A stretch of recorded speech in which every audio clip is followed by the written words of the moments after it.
আজ আমি tomato ketchup তৈরি করে দেখাবো। আর এভাবে যদি আপনি টমেটো কেচাপ তৈরি করে রাখেন তাহলে মিনিমাম ৩ মাস নরমাল তাপমাত্রায় রেখে খেতে পারবেন। আর সারা বছর সংরক্ষণ করে রাখতে হলে আপনাকে নরমাল ফ্রিজে রাখতে হবে। আর এভাবে টমেটো কেচাপ আপনি যদি ঘরে তৈরি করে রাখেন যেকোনো স্ন্যাক্স আইটেমের সাথে খেতে পারবেন, অথবা যেকোনো স্ন্যাক্স আইটেম তৈরি করার জন্য এই টমেটো কেচাপটা খুবই কাজে লাগে। আসসালামু আলাইকুম, কেমন আছেন সবাই? চলুন তবে শুরু করা যাক। এখানে আমি ৫০০ গ্রামের মতো টমেটো নিয়েছি আর টমেটোর ভিতরে যে শক্ত অংশটা আছে সেটা কেটে ফেলে দিয়েছি। আর খুব পাকা টমেটোটা আমি এখানে নিয়েছি। এখন আমি টমেটোগুলা সেদ্ধ করে নেব। সেজন্য একটি পাত্রে আমি টমেটোগুলো দিয়ে দিয়েছি। আর টমেটোগুলো আমি খুব পরিষ্কার করে ধুয়ে নিয়েছিলাম। আর দিয়ে দিচ্ছি এখানে প্রায় হাফ কাপের মতো বিটরুট। আর এই বিটরুট ফলটা দিবেন, তাহলে পরে এটা দিলে খুব সুন্দর একটা কালার আসে আর টমেটো কেচাপটা খেতেও ভালো লাগে। এখানে ১ ইঞ্চি পরিমাণ আদা দিয়েছি আর প্রায় হাফ কাপের মতো রসুন দিলাম।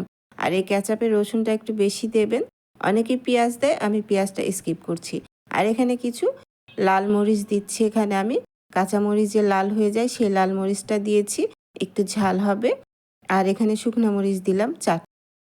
এখন আমি টমেটোগুলো সেদ্ধ করে নেব, সেজন্য এখানে কিন্তু কোনো পানি দেওয়া যাবে না। কোনো রকম পানি ছাড়াই সেদ্ধ করে নিতে হবে। আর বেশি দিন সংরক্ষণ করে রাখতে চাইলে পানি দেওয়া যাবে না। এখন আমি সেদ্ধ করে নিয়েছি, দেখতেই পাচ্ছেন কত সুন্দর একটা কালার চলে এসেছে। আর এই কালারটা এসেছে শুধুমাত্র বিটরুট ফলটা দেওয়ার জন্য। আর এই বিটরুটটা দেবেন তাহলে কিন্তু স্মুথও হয় টমেটো কেচাপটা, আর কালারটা তো খুবই সুন্দর আসে। এত সুন্দর আসে যে মনে হবে যে আপনি এখানে কোনো রকম কালার ব্যবহার করেছেন। খুব ভালো করে সেদ্ধ হয়ে আছে। পানিটা কিন্তু একবারে শুকিয়ে নেওয়া যাবে না, তাহলে কিন্তু আবার নিচে লেগে গেলে এই কেচাপটা খেতে ভালো লাগবে না। এখন আমি চুলাটা বন্ধ করে দিচ্ছি। বন্ধ করে ঠান্ডা হয়ে যাবে যখন, তখন আমি ব্লেন্ড করে নেব।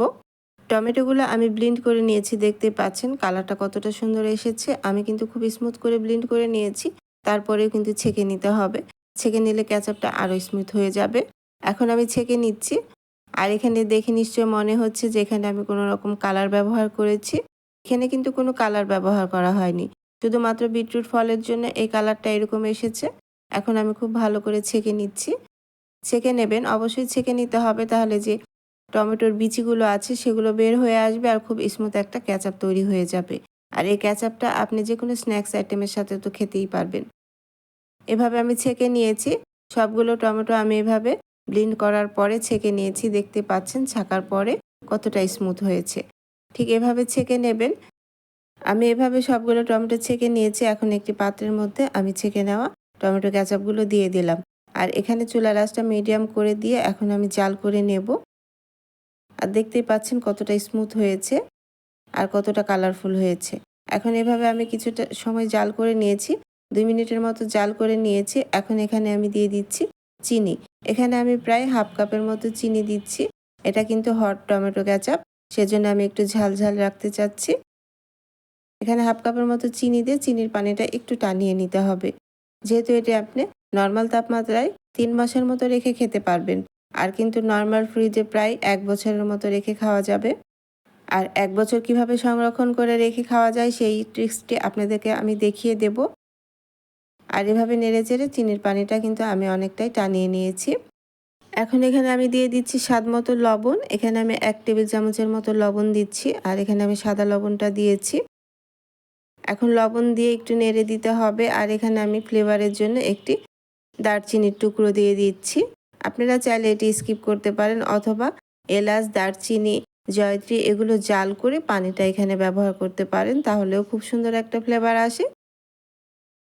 এখন আমি নেড়ে দিচ্ছি।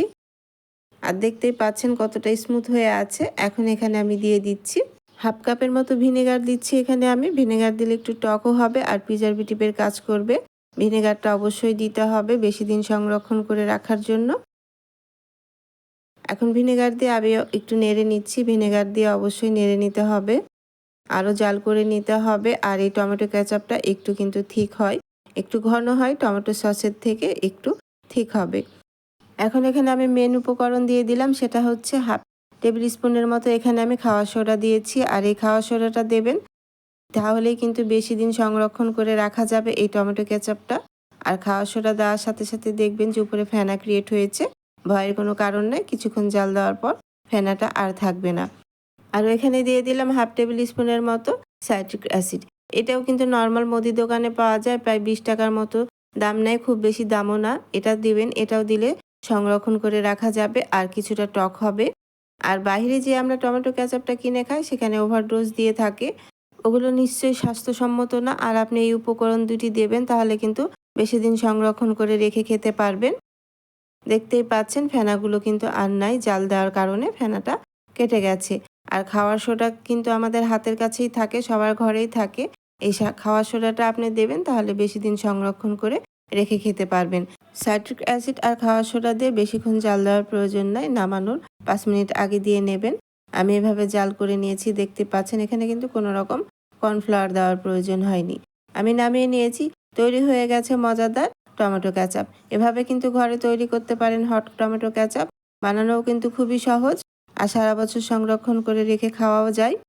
আপনি যদি এই টমেটো কেচাপটা সারা বছর সংরক্ষণ করে রেখে খেতে চান, তাহলে অবশ্যই আপনাকে কাঁচের বয়মে উঠিয়ে রেখে দিতে হবে। আর নর্মাল তাপমাত্রায় আপনি 3 মাসের মতো রেখে খেতে পারবেন। আর নর্মাল ফ্রিজে প্রায় 1 বছরের মতো রেখে খেতে পারবেন। আমি যে উপকরণগুলো দিয়েছি সেই উপকরণগুলো দেওয়ার চেষ্টা করবেন। বিটরুট ফলটা দেওয়ার চেষ্টা করবেন, তাহলে খুব সুন্দর একটা স্মেলও আসে আর খুব সুন্দর স্মুথ হবে এই টমেটো কেচাপটা।